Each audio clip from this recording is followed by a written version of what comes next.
What is going on, everyone? Welcome back to the channel.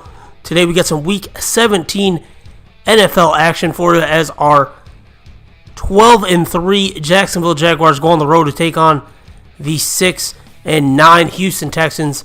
Pretty good rivalry throughout the series, at least it has been so far. Texans having a down year, but Deshaun Watson has always gave us trouble, and he's having a pretty good year. 13 touchdowns, 15 interceptions, a little high for him, but hopefully we can exploit that. TJ Russo, hopefully looking to win the Rookie of the Year. 29 touchdowns, 12 interceptions for us, 3,100 yards. 2nd and 10 from our own 44. He's going to find Marquise Lee to get across midfield with about 9.5 minutes to go in the first. Fast forward, 3rd and 12 from the Texans 30. Finds Lee on the corner strike. Defender falls down on the tackle. That's a touchdown for the Jags. 7-0 lead. Keep in mind, with a win and a Steelers loss, we will have the number 1 seed. 2 seed if the Steelers win and or we lose. And Deshaun Watson on the other end is going to find DeAndre Hopkins there to get across midfield. Play action to Miller. Going to find his receiver again, the tight end. But he is popped and he fumbles. Henderson recovers the fumble. And the Jaguars turn the ball. Get the ball on the turnover there. 3rd and 9, Russo needs a big play, finds who else but Mr. Reliable Luke Wilson for a big 35-yard gain. That would lead to a 4th and 20 after a sack and a 49-yard field goal attempt for Jason Myers.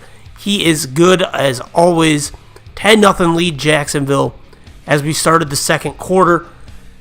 9 minutes to go now from the Jacksonville 46, just creeping into Jaguar territory. He's going to find his receiver on the outside there, getting up to the 30. We would stall them after that. That would lead to a 53-yard field goal attempt, and Kai Forbath just squeaks it in there. 10-3 is the score. 7 minutes to go here in the first half. Russo going to find Allen Robinson. Plenty of running room. Gets across midfield all the way up to the 39 of Houston. Russo was 6 of 7 at that point. Play action on 1st and 10. Couple plays later, Allen Robinson, touchdown. Beautiful play by Russo there to thread the needle in between defenders and find his man. 17-3 Jacksonville. But Leonard Fournette's fumble troubles continue. Coughs up the football again there. And that would lead to the Texans trying to convert on 3rd and 2.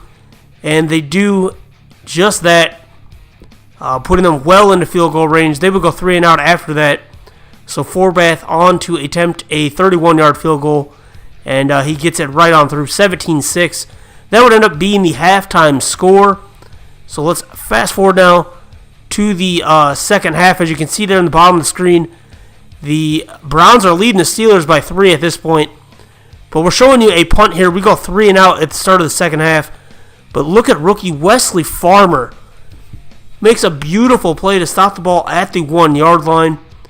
And there'll be more to that aside from the beautiful play. But, again, just look at the athleticism to get down there. And this is why it's really important, because 2nd and 8, Lindsey Henderson blows up Lamar Miller for a safety. Jaguars go ahead 19-6 there. While they would not do much with it, 2nd and 14. A little later in the day, they went 3 and out after that safety. But this is a little later in the quarter. Finds Luke Wilson. That would lead to a 3rd and 19 from their own 30, or from the Houston 36. Dumps it off to TJ Yeldon. He actually makes a couple guys miss and picks up the first down to move the chains. 1st and 10 from the Texans 17. He's going to find D.D. Westbrook, setting up a 1st and goal. 3rd and goal now for Russo. And he's going to be hit, sacked, and he is hurt. And it does not look good. He is down, clearly holding that shoulder in a lot of pain. He would have to come out of the game with a shoulder injury. Fortunately, he is not expected to miss any time, so we will have him for the playoffs. But yeah, it did look very scary. And we would end up settling for a field goal after that. So it's 22-6 now as we start the fourth quarter. Leonard Fournette trying to put this one on ice for the Jaguars. Gets across midfield. He had a pretty good game. The drive would stall out after that. So here we go, 4th and 2. Myers attempting a 55-yarder, going to squeak it in, and he is good. He has been tremendous all season long. 25-6 is the lead. At this point, our backups are on offense because we don't need any more injuries. And that's a 4th and 21. The Texans needed that, and they did not get it. So we get the ball in field goal range, go 3 and out. But that would set up a 50-yard attempt for Myers. And he drills that one as well. His 3rd of the day of 50 or longer. 28-6 is the score. Texans, though, they're not going to give up quite yet. 3rd and 10. Watson finds Hopkins to convert and move the chains. That would lead to a 2nd and 7. At this point, it's 5 minutes to go in the game. And he's going to find his receiver, the tight end, across the middle there. 2nd and 1. Play action on the option there.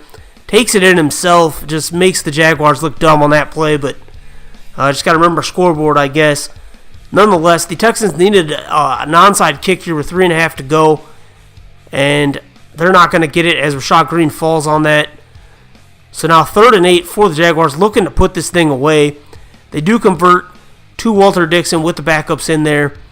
That would lead to a 43-yard attempt for Myers, his 5th field goal attempt of the day.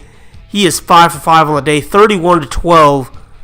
And the Texans now 1st and 10 from their own 25, less than 2 minutes to go in the game. Desperately need some miracles to happen here. He does find his receiver, gets across up to midfield. There is Braxton Miller. And the clock is continuing to tick, though, because they're out of timeouts.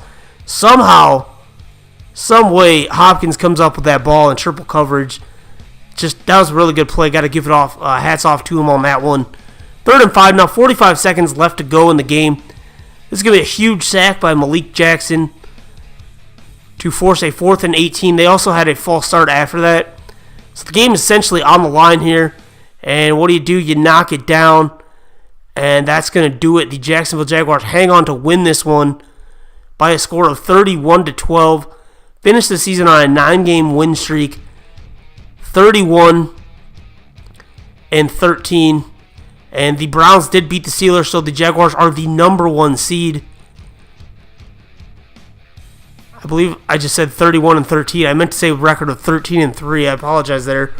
Russo had arguably his best game of the year before he got injured. 17 of 20, 295, 2 touchdowns, no turnovers. But like I said, the Steelers did lose.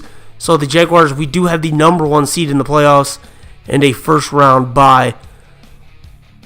Fournette was 19 of 92, no touchdowns, but pretty good day. And then Robinson, 6, 112 and a score. He didn't really play in the 4th quarter, so he did all that in the first 3. Same with Wilson, 5 of 84. Lee, 364 and a score. So our big 3, they got theirs like they usually do. And then we did give up a lot of sacks today. I think it was like 8 sacks total. We can't have that. We got to clean that up if we're going to go anywhere in the postseason. Plus Lesney led the way for us with 11 tackles. And then Maven playing pretty well. The rookie got a tackle for loss there. J.J. Watt just went beast mode, 3.5 sacks. And like I said, we gave up like 8 sacks on the day. Plus Lesney had one for us. Aaron Colvin had one. And then Jackson and Campbell combined for 1. And there were no interceptions in this one. That's going to do it for today's video, guys. If you want to enjoy it, please do leave a like down below. Be sure to subscribe if you haven't already for more Jaguars franchise. Let me know in the comments how far you think we're going to go in the playoffs. I'd love to hear from you. Till next time, guys. Thanks for watching. Peace.